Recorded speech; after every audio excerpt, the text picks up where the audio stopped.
suiciders to kill innocent life, who had relations with Zarqawi. Imagine what the world would be like with him in power.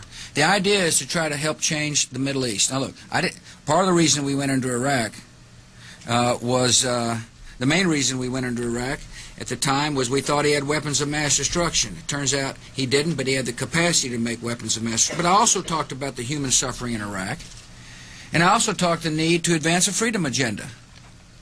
And so my answer to your question is that imagine a world in which Saddam Hussein was there, stirring up even more trouble in a part of the world that had so much resentment and so much hatred that people came and killed 3,000 of our citizens.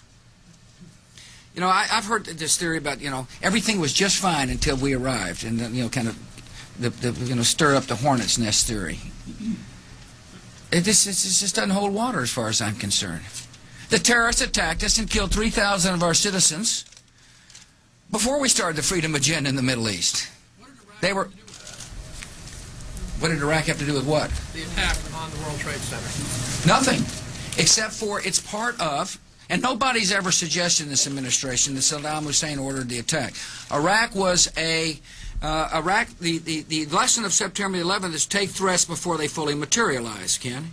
Nobody's ever suggested that the attacks of September the 11th were ordered by Iraq. I have suggested, however, that resentment and the lack of hope create the breeding grounds for terrorists who are willing to use suiciders to kill to achieve an objective. I have made that case. And one way to defeat that, defeat resentment, is with hope. And the best way to do hope is through a form of government. Now, I said